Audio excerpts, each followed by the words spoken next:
I had spent months preparing for the arrival of my baby girl, Aurora. Every tiny sock, every blanket folded with care, every lullaby rehearsed in a quiet room that was finally filled with hope.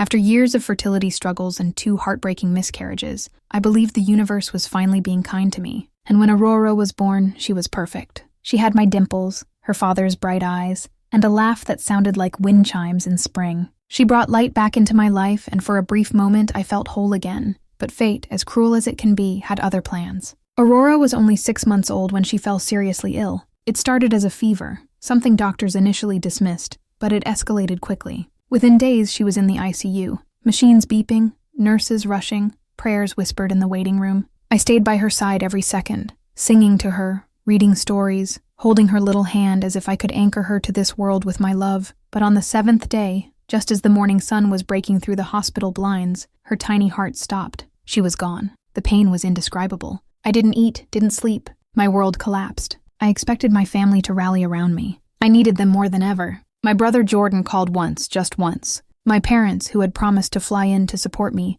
canceled at the last moment. The reason? Jordan had decided to throw a last-minute pool party at his new mansion to celebrate his promotion. And my parents, eager to bask in the glory of their golden child, chose to attend that instead of my daughter's funeral. Yes, they skipped Aurora's funeral for a party, a pool party. I sat alone at the small service. Just me, my husband, and a few close friends. No words from my parents, no flowers, no call, nothing. As if Aurora never existed. As if my pain wasn't convenient enough to schedule around. I stood there clutching my baby's urn, staring at the empty row of seats I had reserved for my family. My tears weren't just for Aurora anymore. They were for the part of me that finally realized I meant nothing to them. Not compared to Jordan. My parents sent a text 2 days later saying, "We thought it would be too painful to see you in that state. Hope you understand." Jordan's pool party was already planned. "We'll come visit next month when things settle." Next month? I didn't reply. I didn't scream. I didn't beg them to see what they'd done. I simply sat down at my desk that night and started writing. Not a message, not a letter, a plan, quiet, precise, cold. Because if they could choose their comfort over my child's farewell, then I could choose my peace over their presence. And I had something they didn't know. I wasn't just grieving. I was also growing. I was also very quietly becoming powerful. After Aurora's funeral, I withdrew from everyone, including my husband, for a while. But I didn't disappear. I rebuilt myself in silence. I dove headfirst into something I had put on hold for years. The nonprofit I had always dreamed of launching in memory of my grandmother, a pediatric nurse. I named it Aurora's Light, a foundation offering free grief counseling and emergency care support to single mothers and families who had lost children. And I didn't stop there. I started small, virtual counseling sessions, fundraising dinners. But within months, Aurora's Light was being shared by influencers, pediatricians, grief therapists, and hospitals. Grieving mothers found community in our safe space. Donations poured in. I was interviewed by 2 local news stations. A month after that, a national morning show reached out. I went on air, trembling but proud,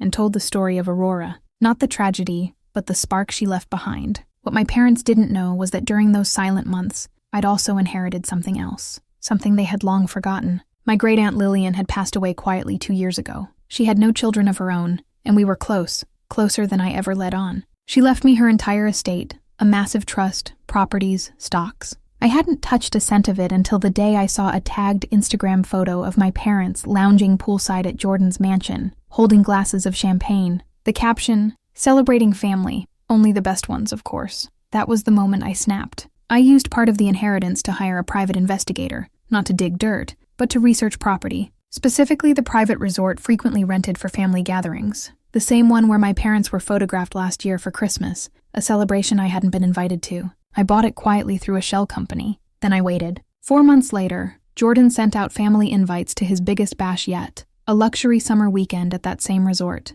promising a poolside brunch, live music, and no emotional drama this time. As he snidely wrote in the email thread, my parents RSVP'd with a dozen heart emojis. I RSVP'd too, but not to attend, just to watch. On the day of the party, I checked into the main villa unannounced. I brought a small team with me, my nonprofit staff and a video crew that had been documenting Aurora's Light. They had no idea where we were going until we arrived. I told the manager I was the new owner. He blinked, then nodded. My name was on everything. I had bought it all. The villas, the gardens, the private chef's contract, even the security firm. When Jordan and my parents arrived the next morning dressed in designer swimsuits and fake smiles, they were stopped at the gate. "Sorry," the guard said. "Private event." This property has been booked exclusively, but I'm Jordan. Jordan Sterling, my brother snapped. My family comes here every year. Check your list. The guard clicked his tablet. Yes, I see your name. You were removed from the guest list last night. Removed by who? My mother demanded. That's when I stepped outside in a white dress,